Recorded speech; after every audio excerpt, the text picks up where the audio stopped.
Good afternoon, everyone. Thank you for joining us to today's Pension, Retirement and Aging Seminar.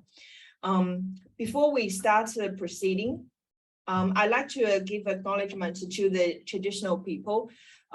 We respect the traditional owner of Australia and their continued connection to the land, water, and culture.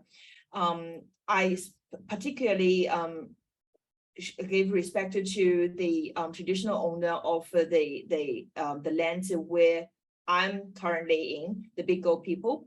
And for people, if you are joining from Australia, you're also welcome to share your acknowledgements in the chat box. So today we have invited a speaker from International University of Japan, Jenny. Jenny is her English name. She's also known as Chun Yee Wong.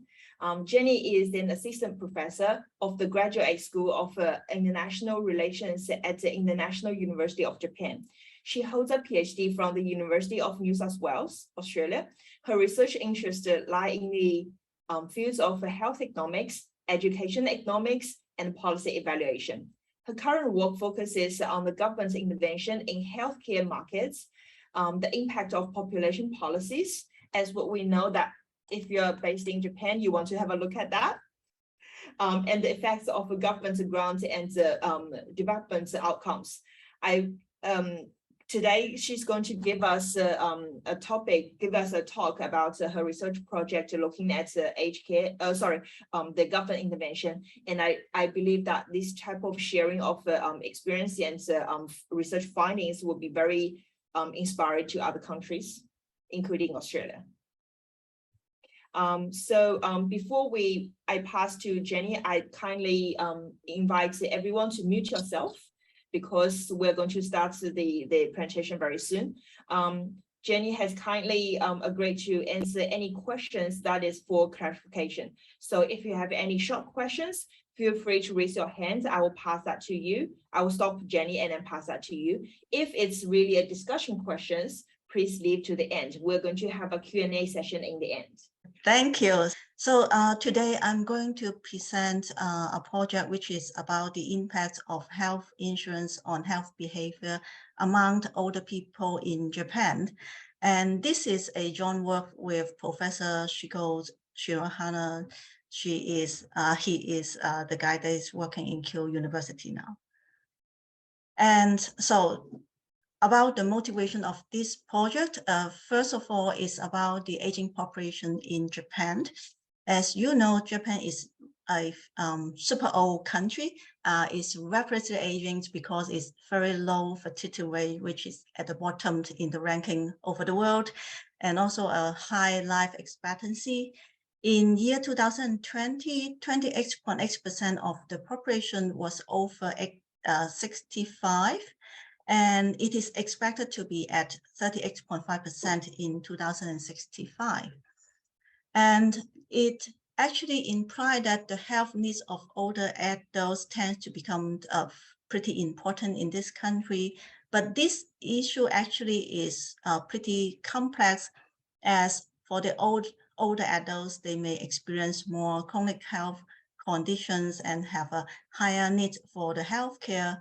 Also, the older adults may need to prioritize the preventive health behavior, such as regular medical checkups and cancer screening, in order to maintain their health at the old age.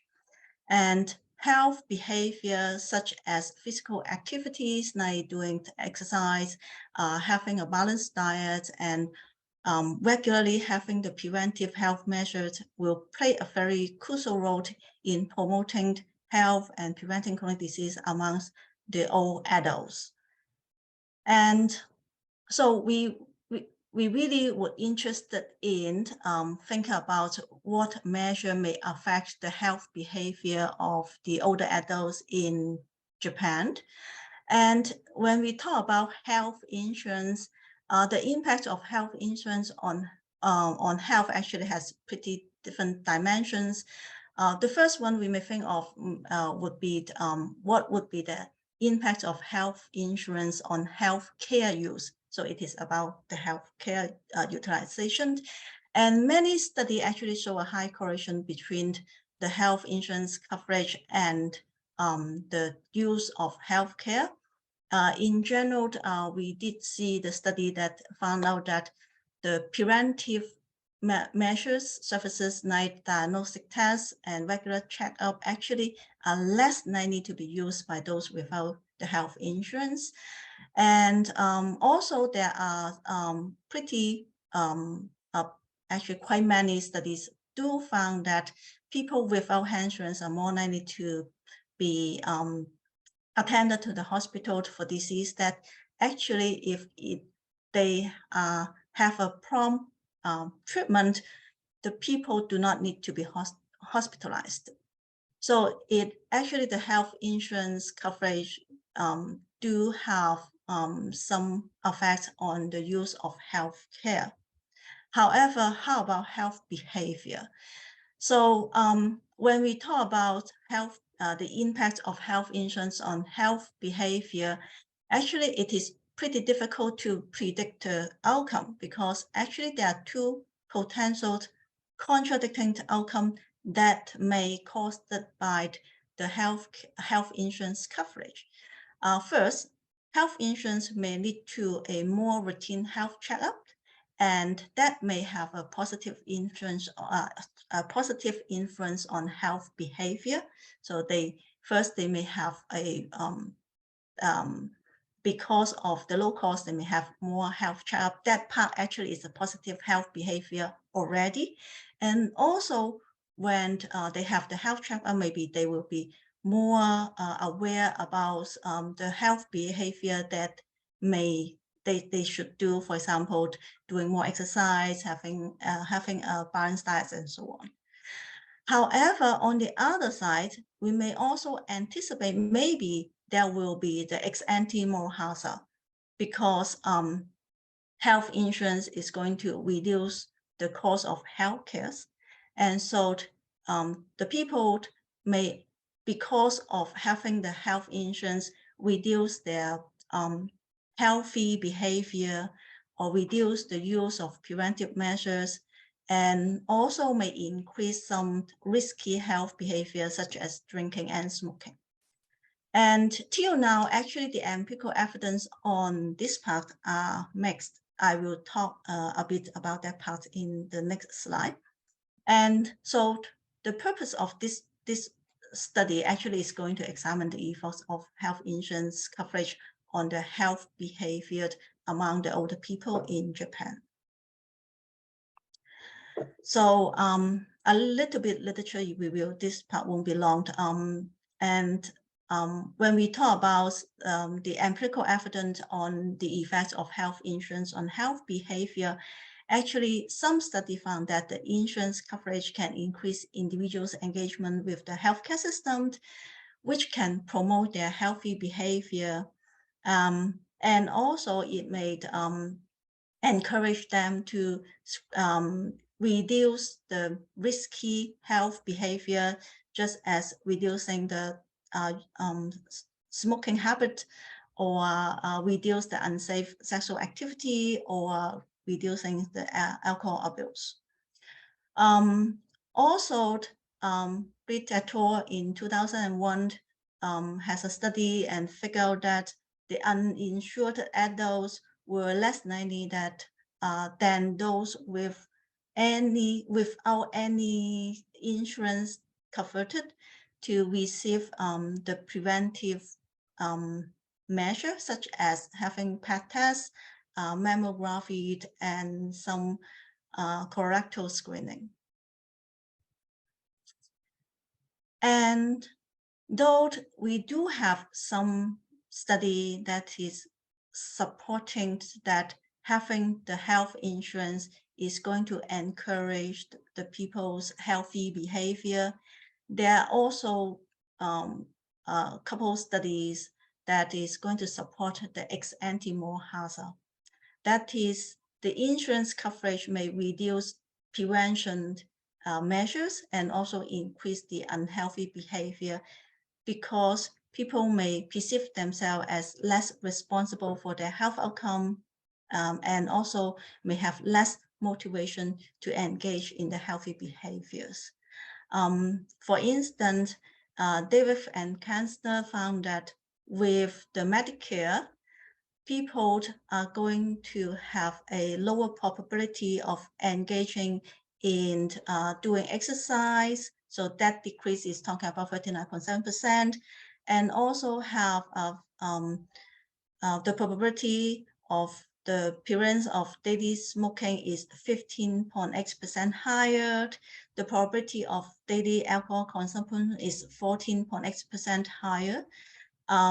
But in their study, they found that kind of ex-ante behaviors among the males.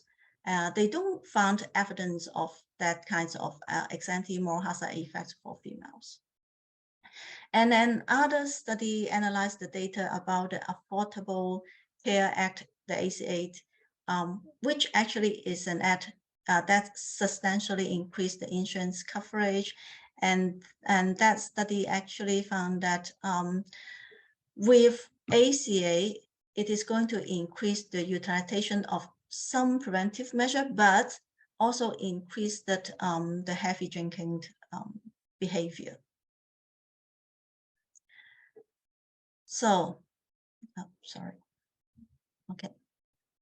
So, as I mentioned, that this study is going to examine the impact of a health insurance on health behavior in Japan. So next part, I'm going to give you some institutional background of the Medicare insurance system in Japan. So the Japan healthcare system actually has the insurance that is from two separate structures. One is called the employment-based health insurance. Another part is the resident-based national health insurance, which is called NHI. And actually, these two systems combined already for a long time. And in general, the health insurance system cover 70% of the healthcare costs of the citizens. And beside this major plan, actually there are also some very small health insurance plan, but no matter which plan we are talking about, the co-payments are the same across all the plans. And this medical insurance system actually covers almost the entire population of Japan, including the long-term residents. So that is not only for citizens, but also for the permanent, not really permanent, but the long-term residents there. And the health insurance system totally covered over 98% of the population. Actually, is 99 point something. So for the coverage of the older population in Japan, starting from 1972, actually the Japanese government subsidized that 30% of the co-payment, because as I mentioned before, in general, the Medicare, the medical insurance covers 70% of the healthcare costs. But in 1972, the Japanese government also subsidized that 30% of the out-of-pocket costs. That is going to ease the burden of the older people within the healthcare system, and which means it is going to make the healthcare free for most of those aged 17 and over. However, actually, that kind of policy has created a very huge financial burden to the government. So, and also it is because of the healthcare spending for the older population increases a lot in the last few decades. Actually, the healthcare spending for the older population increased more than fourfold between 1973 and 1980.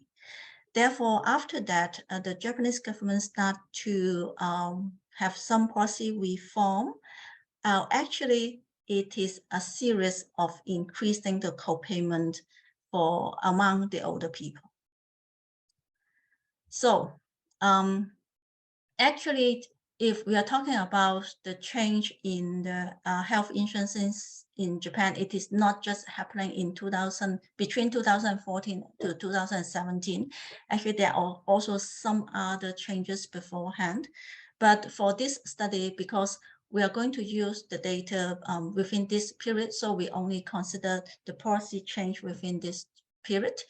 And between 2006 and 2014, the Japanese health insurance system is going to cover 70% of the healthcare costs for people aged 69 and below. So it is from 0 to 69. And for people who are aged 70 and above, for the low-income people, their co-payment is 10%. For the high-income people, their co-payment is 30%. The policy change happened in April 2014, and starting from that time, the Japanese government increased the percentage of the co-payment for the people who aged 17 to 74. For the people who are above 75, they are still paying 10%. And this apply for the low-income people only. For the high-income people, they are still paying the 30% co-payment. And how to distinguish the high-income people to the low-income people is by their taxable income. So for the people who have the taxable income, which is more than the average taxable income in the acting force, they are considered as the high-income people. And for instance, in 2012, that threshold is at 1,450,000 yen per year. Okay, and so that is the basic institutional background for this project. And the model that we are going to adopt actually is a pretty traditional difference in differences estimations, because the co-payments of the medical fees start to different for those people below 70 and for those people between age 17 and 74. And this change in the share of the medical fee, the co-payment actually started in 2014. So the threshold at age 17 and the policy change actually provide us a natural experiment that we can utilize it to estimate the causal effects of the co-payments on the actually is on the health behavior outcome. So this is a very typical DID method. So you can see the model here. Y-eyed would be our outcome variable, and we have a series of the outcome variables, including some measure of their really the health outcome, and also a bunch of variables which are measuring their health behavior. And age 70 is the group dummy. So age 70 equals 1 for the individual aged between 70 and 74, and equals 0 for the individual aged between 65 and 69. So we only include 2 groups of people in it. And the reason for it is I want to have the control group, which is pretty close to the treatment group. And also in the data set that I'm going to introduce to you, actually our data set doesn't contain the individual's precise age, but it only indicates which age group they fall in. So this is the and the age group is classified for every 5 years. So 70 to 74 will be one age group, and 65 to 69 will be another. So I just keep these 2 age groups in our sample. 2016 is the year dummy for the survey, which was done in 2016. So it will be indicating the post-policy change period. And set here is a vector which denotes other control variables we included in the model, which including the gender dummy, their marital status, and their education level. So the data we use in this project obtained from the comprehensive survey of living conditions in Japan. And we got 2 waves of them, which is in year 2013 and in year 2016. CSLC is a national survey conducted in Japan by the Ministry of Health, Labor, and Welfare. And the aims of this survey is to collect information on the living conditions of the households, and also to know about their health status and social welfare needs of the Japanese population. The survey covers a wide range of topics, including household income, education, employment, health status, the use of Medicare, Social Security, housing, and so on. And the survey has been conducted since 1986, and it is carried out every 3 years. For each wave, they have a sample size of approximately 200,000 households. So this is the summary statistic of the data that we are going to use in the regression. And this one actually is for the outcome variables that we are using. And you can see in 2013, the number of observations we have ranged around 9,700 something to 9,600 something. And in 2026 is more or less the same range. It ranged from around 9,200 something to 9,100 something. And I also thought my focus actually is about the is about the health behavior. I also included a few variables which is about their health outcome and the utilization of healthcare. So the first variable, health, actually is a self-assessed health level. It ranged from 1 to 5. Actually, it is not a good variable to be used in the linear model, but I still keep it in order to have a quick check of whether those policies have the impact on the health status. And the average score that people have for their health assessment is 3.2, so it is around a bit more than fair, between fair and good. And for good health actually is a dummy variable. I defined it in the way that if for the self-assessment, if they classify their health as good or very good, then this variable is equal to 1 and equal 0 otherwise.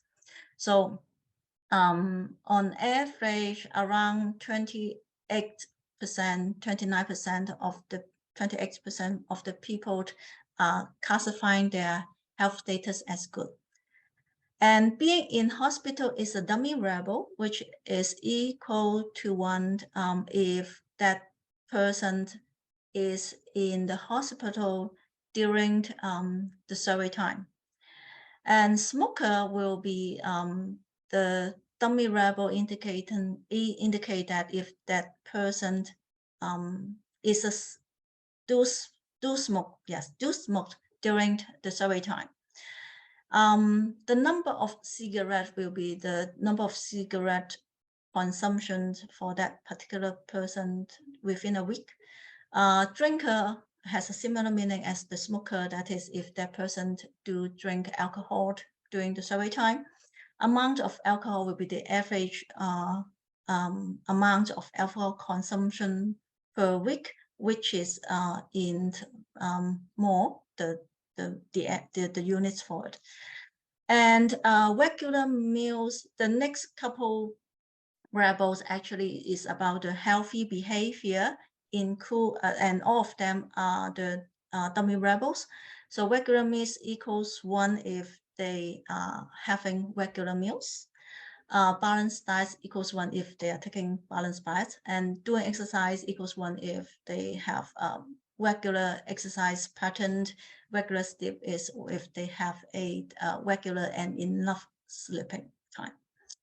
So these are the outcome variable I have. And for the independence variable, the first one actually is the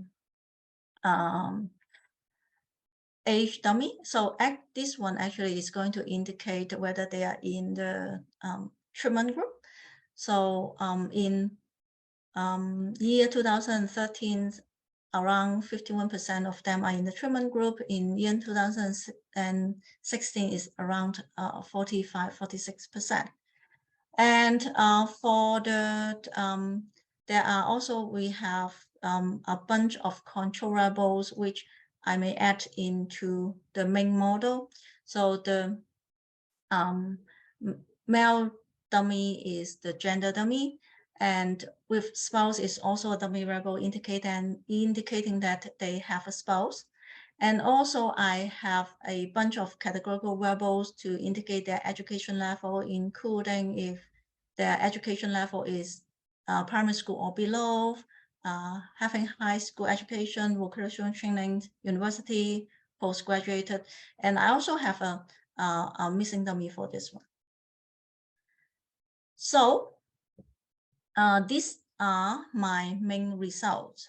So before I'm going to look at the impact of the policy on the health behavior, I also want to have a look about what would be the impact of health insurance on their with the health status and the utilization of healthcare. And I only can have these few variables is because actually these are the variables that I can find from the data set. So these are the only thing available there. So for the health status, because actually it is a score range from 1 to 5. So I only concern about the direction.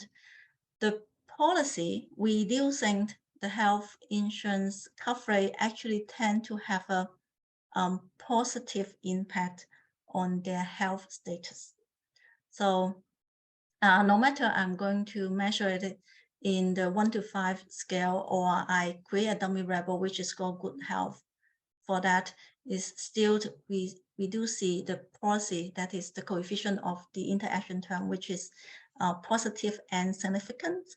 For example, for the good health outcome variables, after the increase in the co-payment, actually the probability of the people classifying them as at a good health status increased by 0.5%. And however, if we are talking about the healthcare utilization, the only measure I can get in the data set is whether they are being hospitalized during the survey time, the survey day, and actually it decreases. So after the increase in the co-payment, actually the probability of being hospitalized decreased by 0.5%. So it seems that there is a decrease in the use of healthcare services. So it can be because of the increase in the cost.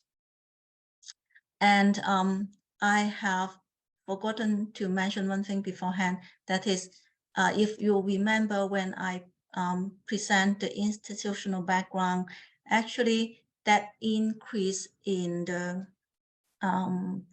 healthcare co-payment only happened on the low-income people. So when I'm going to do that analysis, I actually did excluded the people who have a full-time job. Okay, and I also will have one more robustness check for this part in the next part.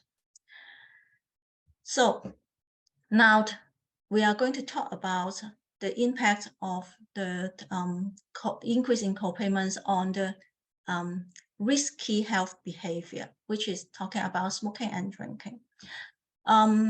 For smoking, we will see that after the increase in the co-payments, for the people who are still smoking, decreased by 5%. So this is a decrease in the number of smokers. However, if we are going to talk about the number of cigarette consumption, we do see a negative impact, but that impact is not statistically significant. For the drinking part is a little bit tricky because we do observe that the number of drinkers decreases. That is, after the increase in the co-payment, we do see that for the probability of a person which is going to drink alcohol decreased by 0.3%. However, if we are talking about the amount of alcohol intake, actually it increased by 1.3 ml, and this is statistically significant. And for the other positive health behavior, which including having regular meals, having balanced diets, doing exercise, and having regular sleeping, actually all of them has a positive impact. For example, for regular meals, after the increase in the co-payment, actually we do see the probability for the people who are going to have regular meals increased by 2%, and we see it as quite a similar magnitude positive impact for balanced diet, which is an increase by 2.5%. Doing exercise increased by 1.7%, and having regular and enough sleeping time increased by 1.8%. So, and for that part, actually the results are pretty consistent. And as I mentioned before, the increase in co-payments only affects the low-income people. And for how the government is going to classify the low-income people is going to compare their income with the average taxable income for the active workforce. Unfortunately, in the data set, we don't have their income. Though in the survey, they did ask that question, but when we got the data set, that part of information is not being released because to protect the confidentiality of the individuals. So we don't have the information about the income of the individuals. Therefore, in the robustness set, another thing I can try to do is I try to exclude all working individuals from the data set, because the sample I'm using are the people aged 65 and above. Actually, the majority of them quit the job already, so they retired already. Around 75% of them actually didn't work at all. So as the robustness check, I excluded all the working individuals, which is going to reduce my data set a little bit. So in the previous study, you will find that the number of observation is around, in total is around 20,000. And after excluding all the working individuals, the number of observation dropped to 16,000 something. And the results are still more or less the same. We still see that increase in the co-payment have a positive impact on the health status, has a negative impact on the hospitalization. And for the negative health behavior, we still observe negative impact on smoking, though now that coefficient become insignificant. And for drinking part, we still observe that the probability of drinking alcohol decreases. However, the amount of alcohol intake increases. So this part actually is still something that we don't know why that happened. And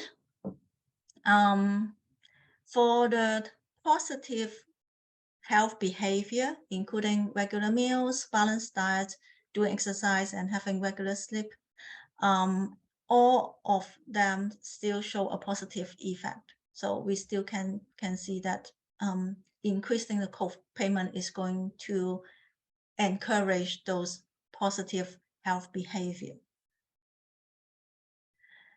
And besides the robustness check, we also want to see if that the increase in the co-payment may have heterogeneous effects on individuals because of the difference in their social demographic characteristic.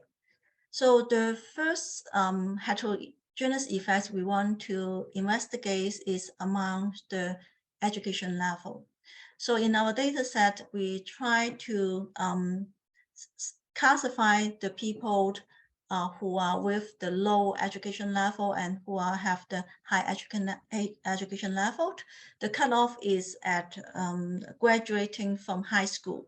So the low educated people with low education level means they are having up to high school education. And for the high education, the people with high education are the people who have either vocational training or above. So for that exercise, what we can observe is for the health status and hospitalization, actually for the health status, those people with higher education levels tends to have a positive impact. However, for the low education, people with low education level, they either have no impact or even a negative impact on them. So the positive impact actually is on the high educated people. And for the hospitalization, the decrease actually is on the low educated people. So this is the difference from what we can observe in the main result. For the negative health behavior, including smoking and drinking, what we observe is the decrease in smoking and drinking again happened on high educated people. The decrease in drinking also happened in the low educated people. However, the decrease in the smoking part actually is mainly on the high educated people. For the high educated people, they have a lower probability in being the smoker, and also has a decrease in the number of cigarettes they intake. For the drinking part, again, both the low and high educated people tend to have a negative impact on being the drinker. For the amount of alcohol intake, actually, we do see that for the high educated people tend to drink more after in terms of the amount after there is an increase in the coping. And for the positive health behavior, what we can see is actually the high educated people tend to have a bigger response. That is, the positive impact of the increase in co-payment actually has a larger magnitude for the high educated people, no matter we are talking about regular meals or balanced diets or doing exercise or regular sleeping. Such as for regular meals, the coefficient for the interaction term for the low educated people are 0.01, while for the high educated people, it is 0.035. So it is talking about 3 times higher. And the similar pattern can observe in all these 4 positive health behavior outcomes. So another heterogeneous effect we are interested in is if there is any gender difference, because in some study they did show that there may be a gender difference among the health behavior. So when we talk about the gender difference, what we do is we separate our data set by male and females and estimate the same main model on them and see what happened.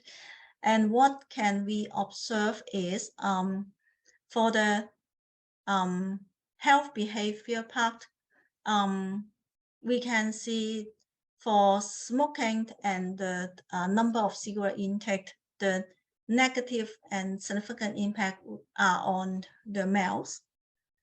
And for the drinking part, we do see both females and males has a lower probability to drink alcohol. However, for the amount of alcohol intake, the positive coefficient actually happened to the males. We don't see it for the females, but we do see it for the males. And for the positive health behavior, what we observe here is we don't really see a constant gender difference for this 4 outcome level. For example, for regular meals, for the male and females, the coefficient are more or less the same. For balanced bias, we do see that, there's a stronger positive impact on females. For doing exercise, we do see a stronger, but not a big difference, stronger positive impact on males.